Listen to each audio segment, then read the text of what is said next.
Awesome. Well, welcome again to another night of excitement. I am stoked with our next guest. And I don't know if Dominic fell asleep tonight, but he's not joining us. I'm going to have to give him the gears, or maybe he can jump on later. But Dominic is unfortunately, hopefully everything's good. We hope Dominic's not just having a nap and nothing serious has happened. But anyways, we have a great guest on, everyone. Also, just before we get started, we're live on every social channel there is. The only one we're not tonight is TikTok, because I can't lie. I wish I could lie to you guys, but I can't put the damn phone thing up in my studio because the thing's broken. So I have to get it fixed, and then I'll be live back on TikTok. Plus, it doesn't have a filter, so I don't look like I'm 20 years younger either. So it's going to be a great show tonight. We have a great guest. Jason Brooks is on the show tonight, and I can't wait to get to meet him. I can already tell we're going to be buds here, and this is going to be so much fun. You know what? He's a legend in the industry. I say this, and he's probably not going to agree, but I really, truly believe he is. He's an author, crazy book too, and a coach, which I always say you have to have a restaurant coach if anyone's listening to my stuff, right? He's a speaker. He's a founder of Hospivation. Jason, what the hell's that? So we're going to have that on, and we're going to learn about this. And you know what? First of all, I have to throw a little commercial in here before we start and pull my camera up. And you're probably wondering, I got a new mouse too, so bear with me. But I'm going to turn this down here, and then we're going to get started here in a second. Like I said, we love questions, comments, or anything else. Ask us questions on Instagram. We're live on Instagram. Live, we're on Facebook, not TikTok. I said that already. LinkedIn, YouTube, as well as X. We are everywhere. And the one thing I do want to mention, because my co-host isn't here, and I have to apologize. We have to bug him a little. But like I said, I hope he's okay. But we have we have to throw a little bit of Restaurants Canada commercial up here. So Jason, this is the first one. So I hope you feel a little bit special that we're actually going to do a little promo video for Restaurants Canada, because Restaurants Canada is a part of an event coming up here 8th to the 10th. And I actually have an ad read here that I can't find either, so we'll pretend that. But it's April 8th to the 10th in Toronto at the Encana Center. You know what? It's the event of the year. If you haven't been to the Restaurants Canada show, you suck, and you should go, because it is the best event in the year in Canada when it comes to our industry. There's nothing like it. They have speakers, there's keynotes. It's incredible. And I just have to tell you, if you don't go, you probably going to miss out so much in the industry.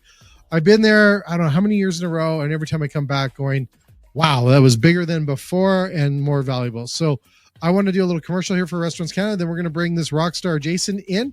But you know what the best is? I don't know if people know this, but when you do a podcast with someone that's the same name as you, it's easy to remember their name, just so you know. So anyways, here we'll be right back with Jason in a few seconds. Here's a message from Restaurants Canada. Oh, not that one.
Forgot to hit that button.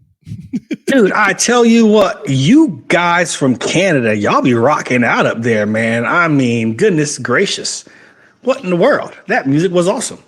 That's pretty cool. Hey, have you ever been to the Restaurants Canada event, Jason? You know what? I have not. I didn't see, and now I you have to go. 30 seconds in and I already suck. I know. I'm sorry, Jay. I apologize. Man. It's okay. We'll let it slide. We'll let it slide. Okay, We thank forgive you. up here. I appreciate that. We forgive really easy up here. Just so you know. Just so you know. Just so you know. Well, I first of all want to thank you, Jason, for coming on the show tonight. And like I said, I apologize. Dominic is missing in action. I don't know what he's doing, but hopefully he's okay. He might join us. He always surprises me. So I am honored to have you on this show. I am blown away of the knowledge you have. I have not read your book. I'm not going to lie. I haven't read it yet. I am going to read it though, because I am a big believer. Exactly what you have is I got to talk about this because this is like, okay. First of all, I've had way too much of that Amazon tea that everyone's drinking now. Have you tried it?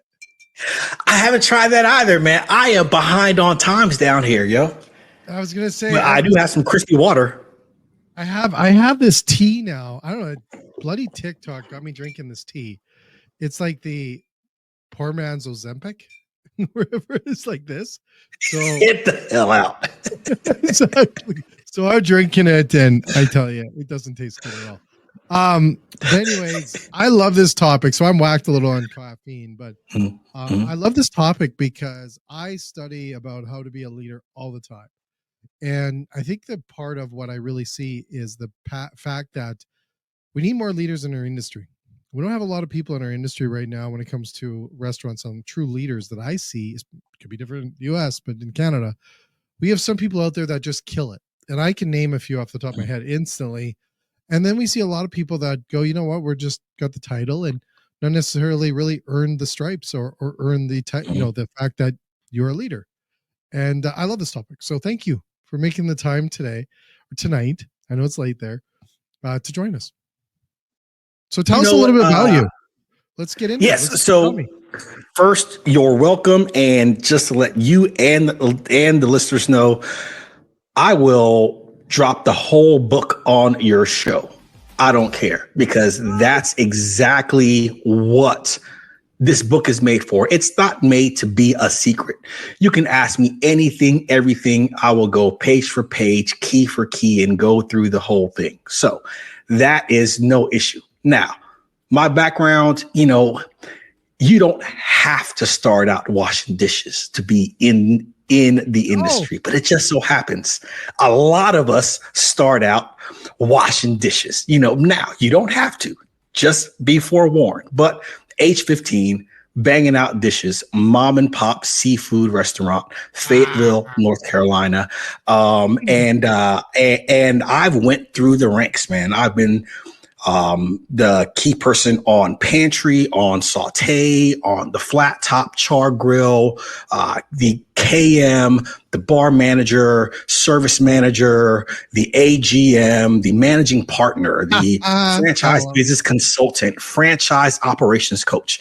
I've been through a ton of the ranks. Now, what's crazy is I've worked for 22 different restaurant brands. Sounds crazy. But what that's done, I've been able to see the Mona Lisa painted 20 different ways. Some of those things are some amazing pieces of art. Some of those things are just pieces. So that is actually what is the core of what helped me to make this book. It's a few pieces. It is what I've seen. It is what I went through. But in the book, whenever you get the opportunity to go through it, you'll see each key is broken into 3 pieces. Each key, now some books have chapters, I have keys. Each of the 3 pieces, so each of the keys have 3 sections. The main course, which is a short read, but it's the gut of the key. Then you have the takeaway. The takeaway is a 3 to 5 chapter takeaway for if you already read the main course and you just want a quick read, or if you have even less time than a hospitality manager has and you just want a brief overview, go straight to the takeaway. The third piece is called the angle.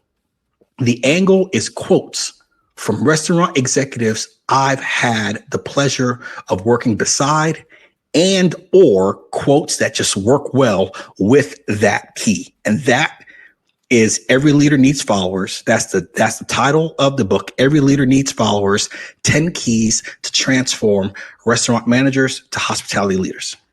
Oh man.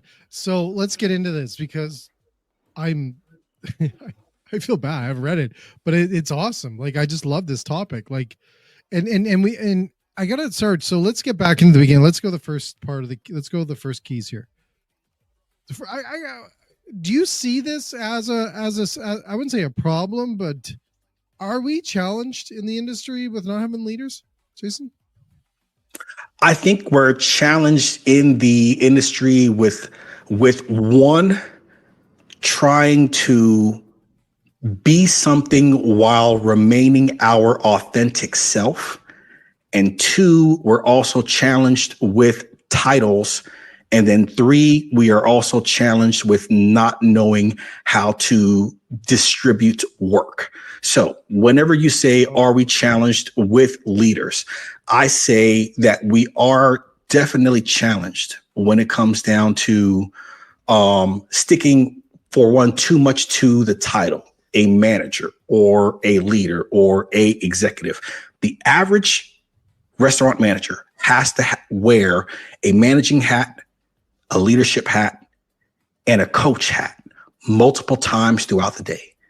The question is, when do you wear the right hat at the right time in order to get the best results? We also try to do too much ourselves. Sometimes it's because we don't even understand it.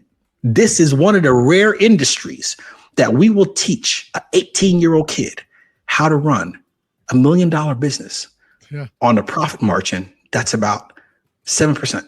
I was gonna say, it's just crazy. I was gonna say it's different up here. You go down in that number up here. Okay, 3.5%. There you go. That's what I like.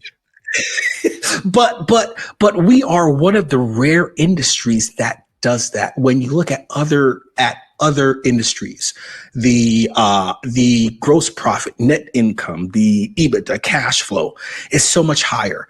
And it's people with much lower labor and really drilled into what they're doing, and they are specialists. The restaurant industry, we will take the average kid off the street and teach them how to run $1 million business on pennies. That's crazy. Yeah, Jason, I want to get into that because me and Dominic have had a show recently that we rewrote the P&L for a restaurant, and we took it and the P&L has been the same way for the last 150 years. It hasn't changed. It's, you look at how your revenue stream comes in is typically one way of revenue. It's your food revenue, and me and Dominic we redid it. I think we had Chris on from App 8, and we joined and we tried to redo the P&L because I think it's broken. Do you think that the industry right now needs to relook at this entirely? Because to your point, we're giving young kids typically no education. I want to say that with the most respect, because I didn't either when I started running restaurants, right? Like so you're very low on your education side. You didn't take a finance group. You didn't take a training. You didn't take a leadership coaching group, but you put into such as high, very vulnerable industry with razor thin margins with the, with very low ability to make mistakes. Like you just can't make mistakes, or you can close $1 million restaurant in months, right? So is the whole model broken? Yes, I'll go back to the P&L first. And I know some mathematicians will argue with me on this one, but I do believe I'm going to warn you, I'm not a mathematician. So there's no argument here. I do believe in the profit first view. Why can't we look at our P&Ls with the profit first view, meaning that we have, one account that all of the sales go into, and then we have 5 other accounts, one for profit, one for the operator's income, one for taxes, and then one for the OpEx, everything that it takes to run the business. How come we can't create within our P&L that when we get the money, we put it into these buckets with a certain number for the profit, a certain number for the owner to eat and keep their lights on, and then a number to pay taxes, and then a number to run your business. If we were to do that, I think that we would run our restaurant business much differently, because what we do now is we take all the money in and then we spend all the money and then we wait till 30 days, kind of like jumping in the ocean and then putting your head down and say, I'm going to England. And then 30 days later, you pop your head up and say, I hope I'm here. That doesn't work. You need to have and know what you're going to be making at the end of the day. One more example. That is similar to someone going to work, working 60 hours in 1 week. And when they get their paycheck, they have enough to pay for their house, pay for their car, lights, gas, water, but have no money to eat, nor do anything that you want to do.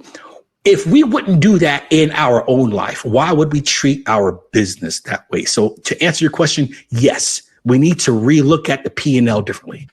Well, I think we need more training available for younger people like me and Dominic. Dominic owns a training company. There's your shout out, Dominic. I'm doing your job for you. But well, he does a lot of stuff he does food safety training, but he also does a million other things when it comes to restaurants and support training when it comes to development. And there's a demand for it. But sometimes there's a lot of companies out there. Dominic, I'm going to do a little soundbite for him.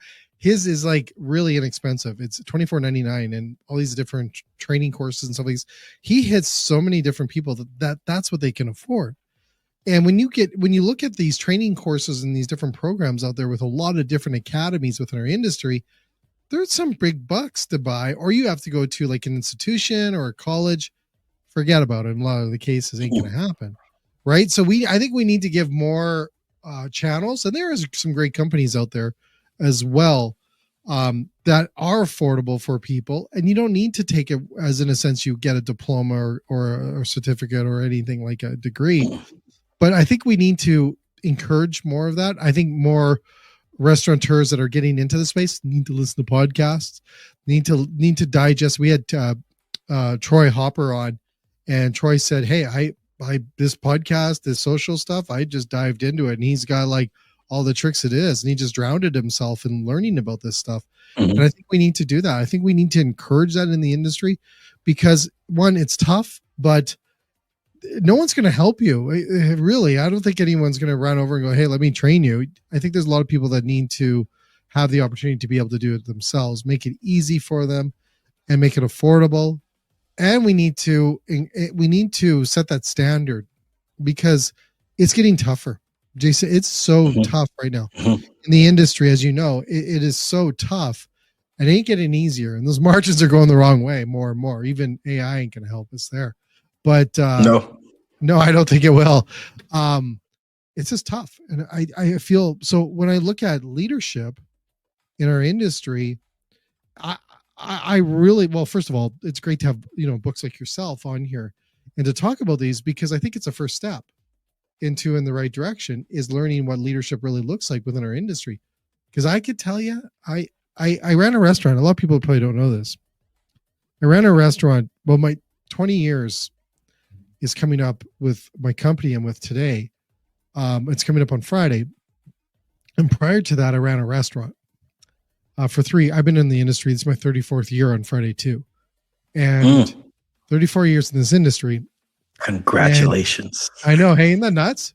Crazy. Who thought from KFC to having a podcast? Like you said, 20 different things. I was trying to add that up in my head when you said that. How many I've been to. But I tell you, when you look at the things that I learned the most was the restaurant I put into the ground in 3 years. I took a restaurant we were doing like $12,000 a night just in liquor. It was crazy busy. We brought Snoop Dogg to our place. We had an incredible, I know it's like middle of Alberta. It's called Red Deer. We brought Snoop Dogg to Red Deer. Wow. I've had crazy stuff, but we took a restaurant that was doing like $10,000 nights in liquor alone, and we brought it down to less than $1,000 a night. And we actually buried it after 3 years. It just took that. I learned more from that restaurant on what leadership was, how to run a business, books, staffing, scheduling, food cost, menus, all those things, than I did my 8 years with a very, very big franchise, higher casual restaurant chain here in Canada. I was with them for 8 years and I learned a lot of amazing stuff there, but I really learned stuff is when you see the bills change and you're responsible for it. And they change color. I don't know if you know this, but bills will change color. There's a pink one, and then it goes to the yellow one, and then it goes to the pink one, and then you get a blue one, and then you get a visit. No one wants to visit, Joe. I don't know. I can write a book. I want a book. I'll call it how your invoices change color, right? Changing colors of invoices. and they get more threatening. They get more threatening, and then you get a phone call, and then usually get a visit.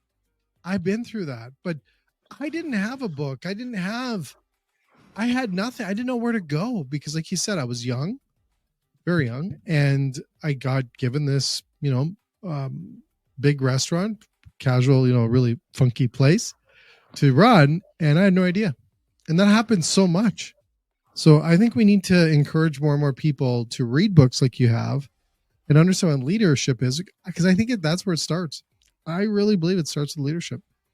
Two things come to mind whenever you go through that story. First thing is it's a story I tell, or a example I use with many owners, many managers. First one is, let's say you take any district manager, bar manager into the woods. Now, nothing bad is going to happen, but you take them into the woods, you give them a sledgehammer, and you point out a 4-foot wall.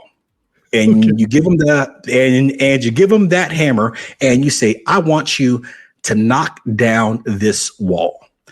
Any manager or any owner without training, do you think that at some point they're going to be able to knock down that wall with that sledgehammer?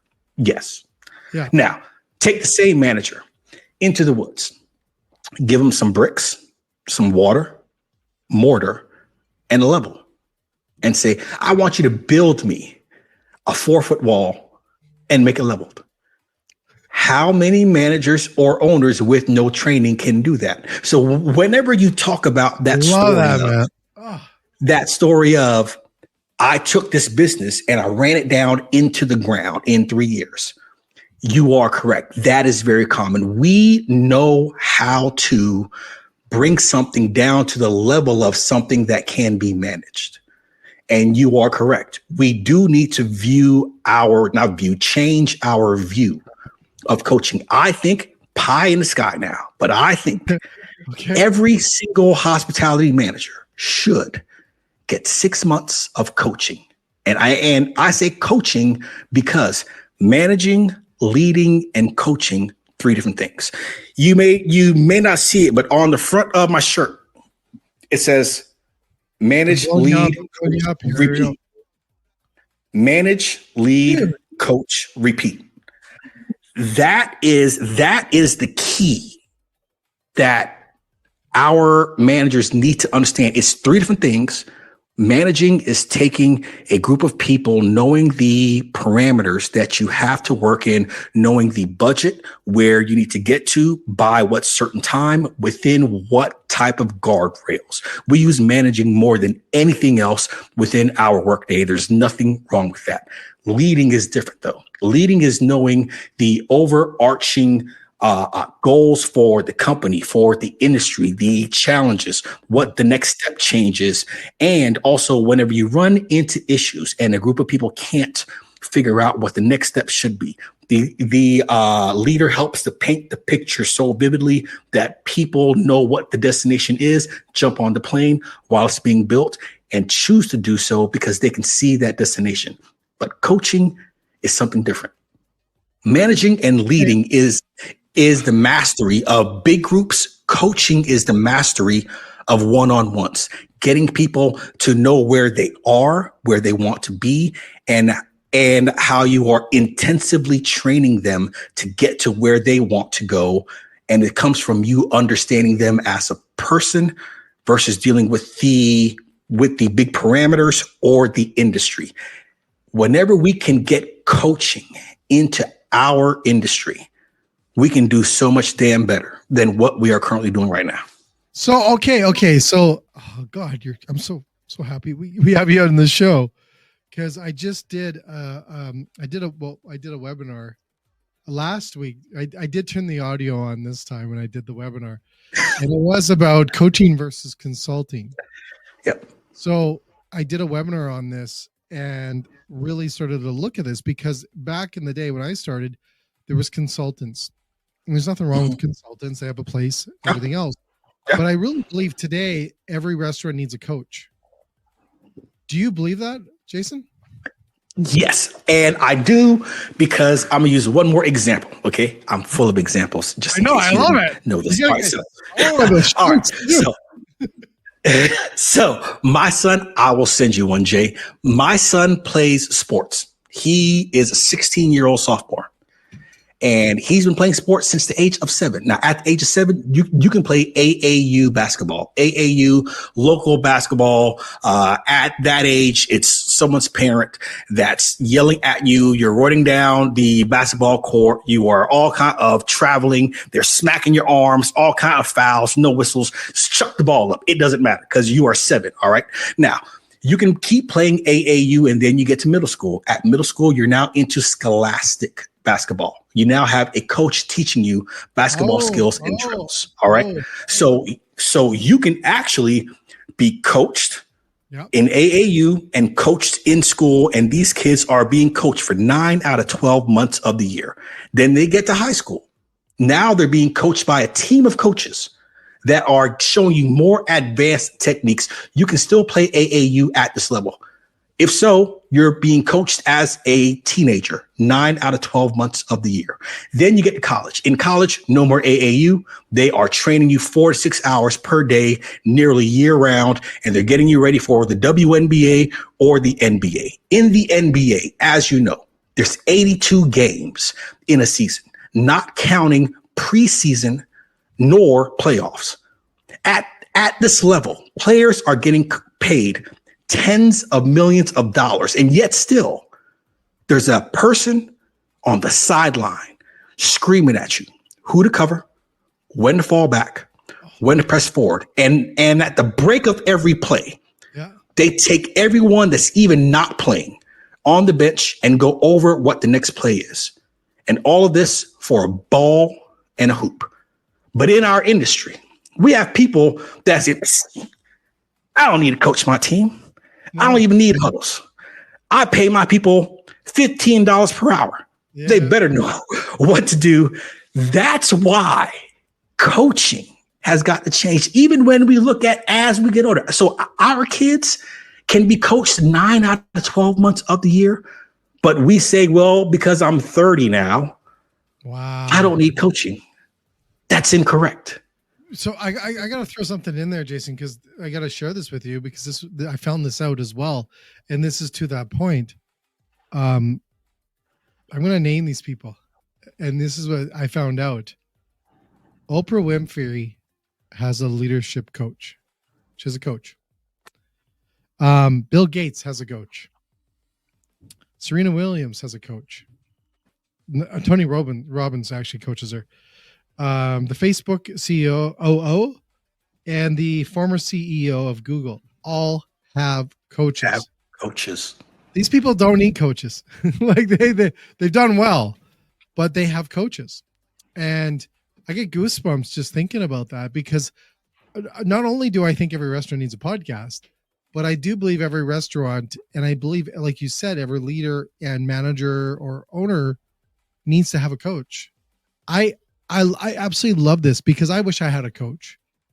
Dominic is literally like my coach today, Coach Dom. He's seriously like he's changed my life, and it's that moment. And I don't know if it's the world today that we need that little bit of. Maybe it is. Maybe it should have been like this from day one, hundreds and hundreds of thousands of years ago, that we needed coaches. Maybe it'll worked out for some people, but I really think when you look at today, in the industry, there is so much. I think it's over 72 different things that they have to look at each day as a manager that runs a restaurant, a GM. They have like over 72. And that, I'm sure that's probably maybe a little less or maybe just a little bit more. It's around 70, let's say. How do you do that? And you wake up every day and you got staff problems. Your restaurant's losing money. You've got all these different situations, these challenges, and you sit back in those offices and you're dealing with your home stuff on top of that, life, right? You got to throw that in there. And how do you, and I find where Dominic comes into my life is where he just keeps encouraging me. It's just this little stuff. And I probably guess that he doesn't even know he's doing this, but those mean the world to me because there's days where I'm sitting there going, I don't know if I can do this. Like, why am I doing podcast time? Or why am I, writing all these different presentations and everything else? And he keeps going, yeah, keep going, man. Keep doing it. And those little things, and I think that's sometimes I find in leadership, it doesn't necessarily always have to be these massive Simon Sinek moments, I call them. And I love Simon. Or Gary Vee moments, right? It's not really like you don't have to have. It would be great if we could always say those moments like they do, but sometimes it's just that phone call or that text saying, "Go for it, man. You can do it." I tell you, like I think everyone needs a coach, podcast, and a coach, and I think the world would be better. I think our industry would be better. I think our industry would be so. I think first of all, we'd probably be making more money in our industry. Yes. You know what? It is crazy. There is a study done by UpCoach, and UpCoach did the study in 2022. Okay. They found that first, in 2022, the world spent $366 billion on leadership and management development. In the U.S. alone, the U.S. spent 166 of that 366 billion in the US alone on leadership and management development. Now, in coaching, they only spent 90 billion. Now, I say only 90 billion, like I got an extra $90 billion in my back pocket. But when you look at it compared to managing and leading, it's much less. And for those companies that invested in coaching, they found 68% of their managers were more productive, and 73% of those that invested in coaching had higher returns than their competition. But the question is, why do people view coaching as something that is only reserved for the top 1% of executives? And it's not. Coaching is simply a vehicle to help train and develop your team. That's it. It's just a vehicle to help train and develop your team. It doesn't have to be a third party from the outside. It's just setting aside the time to have that certain type of focus for getting to know the individual, getting them to talk through what their goals are, for us as leaders to talk less and listen more and give them the time to talk through what their goals are. I have to. So first of all, I got some comments coming across here. Actually, there's a comment here from one of our folks that I work with that they're talking about the presentation I gave to them about the value we could provide was worthwhile. And it really is. And I think when you look at coaching, like I think from a point of organizations that help restaurants or work with restaurants, no matter if you're selling food to them or if you're a coach and that's all you do for the businesses, I think it really changes the world when you start coaching or being coached. I go back to this. So Jason, here, so you have these incredible analogies. What would the world be like if all of our sports teams didn't have coaches? Right? If all of our sports teams didn't have coaches. Yeah, you took the coach out of the hockey teams. You took the coach out of the basketball teams, football. Now, I love Draymond Green, but we would have a bunch of Draymond Greens out there. I love man. Headlocks. Oh, Exactly. But think about I don't need to name drop my hockey team here, the Oilers, but we weren't doing very good in the rankings, and I'm sure I get a few comments from people watching this, but as soon as we changed coaches, we went on I forget how many, almost broke the record of the streak of how many games won in a row. And I go, do you think it has to do something with the coach, maybe? And I really believe that's when you think about business. And a lot of people, I think, sometimes maybe think a coach is in a mindset of, my business is going down, I'm not doing well, so I need to help. And someone said to me, and I forget who it was, is don't look at a coach, might have been Jim Taylor, don't look at a coach so much as a negative thing, but as you actually know what you're doing, because it's actually going to, propel you forward more than if you don't. So it's actually, you're smarter if you say, you know what, I need a coach, or I have a coach, than you are if you say, no, I'm okay, I don't need one. I don't know. I just don't know how the industry, or how our restaurateurs out there and our chefs and everyone else can move forward, in how dynamic our industry is becoming without someone encouraging them and coaching them along the way, and also looking out for them in some cases, because we do make a lot of mistakes in the industry too. Yes. Right. And that's okay. I think there's a beautiful thing about that, but I think that we need them. I really do. And I think so. I would love you to talk a little bit about, is a coach a leader, or is coach different than a leader? Is it the same thing? I say it is the same person, but I say that you use a leadership mindset and a coach mindset in different situations. So yes, you can absolutely be a leader, and in your day as a leader, you have to manage your business. In your day as a leader, you have to lead your team. In your day as a leader, you have to coach your people. So yes, you can be the same person, but the thing is that we have to get better at understanding those three differences. When we understand that difference between the three and make time for those three, we can then be more successful. What, Jason, over your experience, what derails this most of the time? When people are going, they watch a show like this and they go, you know what, I'm going to go get a coach. And then they wake up tomorrow morning and the world hits them in the face, and their freezer goes down and the staffing goes out the window. All the plans happen and they get derailed. Is that what happens most of the time? Or do people just say, you know what, I'm good? I think that this is another analogy. I think that our restaurant people are great firemen and firewomen.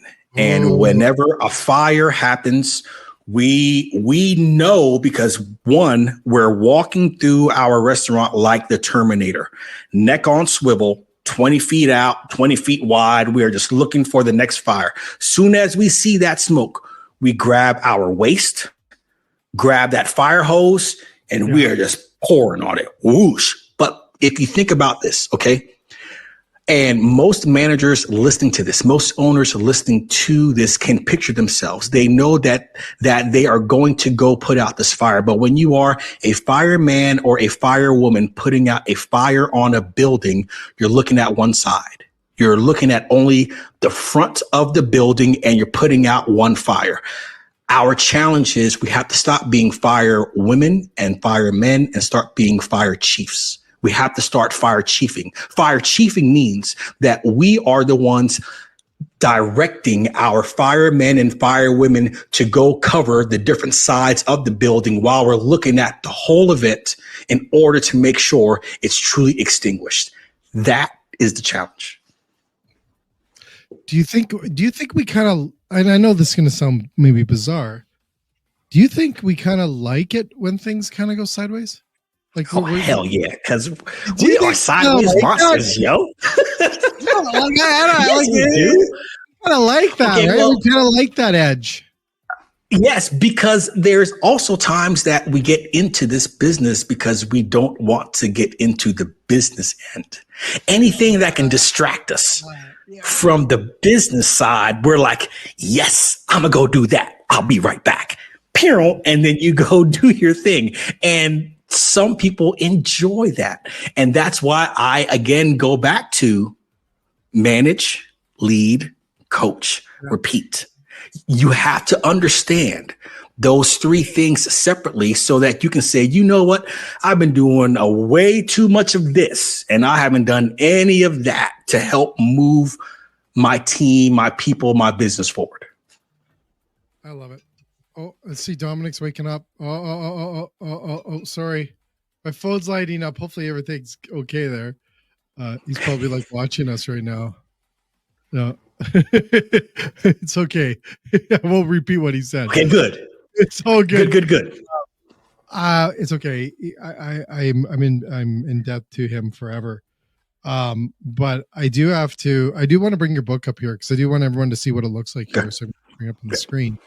And I think it's important. Now, where can they get your book? Okay, yes. So the book comes out March 18th. And it's not out yet? Every leader, it's not even out yet. It comes out March 18th. This is huge. So I'm gonna give a few more reasons why that it's huge. When I wrote this book, I wanted it to be first more than just a book. I wanted it to be tactile. I wanted it to be a short read in order to meet managers where they are with not having that much time on their hand.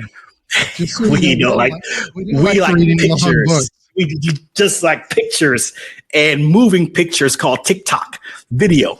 But I also wanted the book to be tied to something of me giving back. I'm just like you. I've been in this business for 30 years. And I said, what can I do to give back to this business? So I reached out to Giving Kitchen. Giving Kitchen, as you may know, is an amazing nonprofit. Jen Heidinger helped to put this together with her husband when he was stricken with cancer back in 2012, and the community of Atlanta, they were just trying to raise, I think, 12 to 15,000. They ended up raising $300,000 in one night in order to help them. From this event, they started out Giving Kitchen. Giving Kitchen helps food service workers in crisis. Since Giving Kitchen helps food service workers in need, my book helps food service workers transform into hospitality leaders. I have dedicated the book sales from March 18th to April 18th. Every book sold helps to raise $30,000 for Giving Kitchen. My goal is to get this book into the hands of 10,000 food service workers from pre-orders all the way to April 18th. And so that is my goal with this book. You can get this book on Amazon right now for a pre-order with Kindle, or wait till March 18th. On March 18th, you can then get Kindle, paperback, or hardcover. And every book sold in that first 30 days goes towards raising $30,000 to help give back to the industry that has given so much to everyone else. So, Jason, what we'll do is we'll definitely put this on what I'll do is I'll do what I can to help you up here, and we'll put it into my newsletter, into my podcast channels.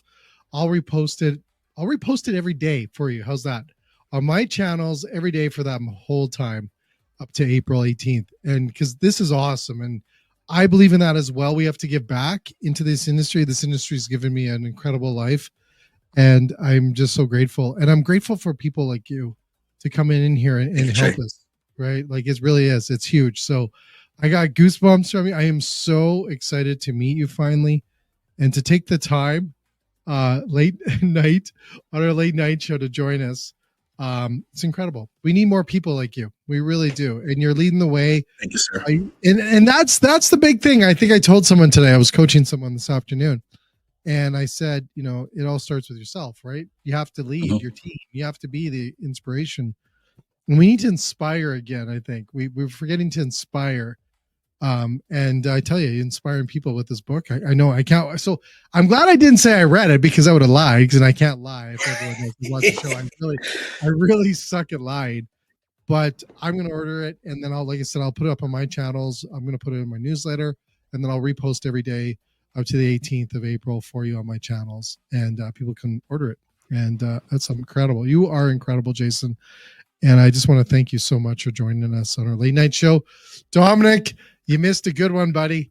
And I hopefully we can have you back, and we'll have Dominic. I'd love to, man. Look, anytime you want me back, and I'm going to make my way up to Canada next year. Yes. I will be at the show. Absolutely. And always, for everyone listening, please manage, lead, coach, repeat.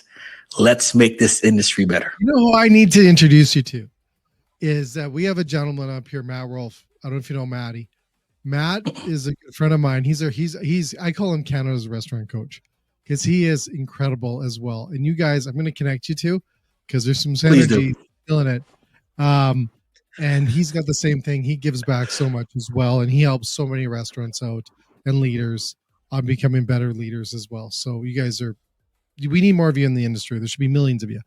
And just thank you again, Jason, and have a great evening. And sorry for so late. And Dominic, I won't say what he said, but Dom, you missed a good one, man. Hope that nap was good. And to everyone else, I want to thank you. I fell asleep on a podcast. He didn't make it. He didn't even make it to the podcast. He didn't even make it. At least I want to listen. I want to thank everyone else that was joining us on LinkedIn as well as Instagram. Thanks so much for the comments on Instagram. Also, we have a gentleman on here. Richard is joining us on Instagram, and Richard's going to come on next week to talk about his new podcast. He's another rock star in the industry, and I can't wait for everyone to listen to his new podcast coming out. And we're going to have him on the Late Night Show next Thursday to talk about his new show. We have Chef Shane's on the show tomorrow night. He's an Indigenous chef up here in and he just rolled out a new book as well. So he's on the show tomorrow. We have a surprise on Friday for International Women's Day. And I just thank you. It's been a pleasure, Jason, and I can't thank you enough for joining us. And to everyone else, have a great evening. Get out there, get this book. and we need more leaders. Thank you so much. Have a wonderful evening, y'all. You bet.